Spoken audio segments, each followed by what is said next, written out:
Some 40 years after nearly 2,000 people were forcibly removed from the Chagos Islands in the Indian Ocean by the British government, a group of islanders who settled in Sussex are demanding to be able to return. Research indicates clear support for resettlement among Chagossians, many of whom have a connection to the islands through their parents. They were evicted by the British government from the remote islands in the 1960s to make way for an American airbase. Now, ultimately, many of them settled in Crawley after the High Court ruled that they could return to the islands, but not to Diego Garcia. Last June, the internationally renowned human rights barrister Amal Clooney took their long-running legal battle to the Supreme Court. Heather Edwards has been hearing from some of the islanders in Crawley. Life was simple on the island. We had whatever we wanted, and we were eating fresh vegetable, fresh poultry, and abundance of fish.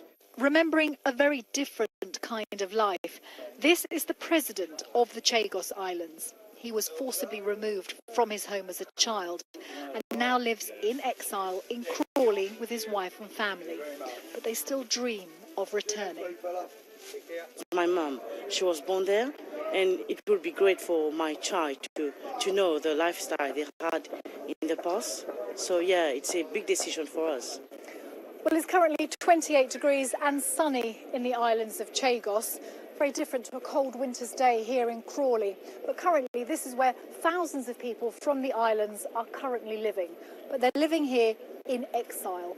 And the vast majority have now told the Foreign Office that they want to return home.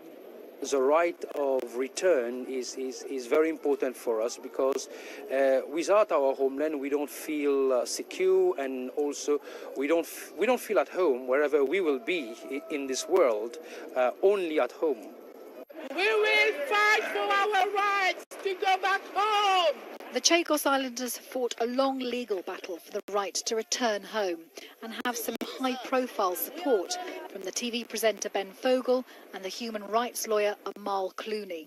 Their supporters believe that the British government should now put right the wrongs of the past. Well, over the years, successive governments have come up with various excuses as to why the Chagos Islanders can't return. But as I say, there is an overwhelming point of principle that British citizens were removed from British soil forcibly against their will. And I think they should be allowed to return to their homeland. The Foreign Office is now looking at just how feasible it would be to resettle the islanders. Alan and his family would be some of the first to return. Well, let's speak to Heather. She's in Crawley tonight. And what are the chances that the islanders will finally be able to go home?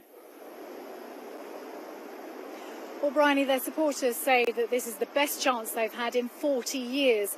Lots of reasons have been given in that time why they can't go home. Security, number one. Of course, there's the airbase on the island.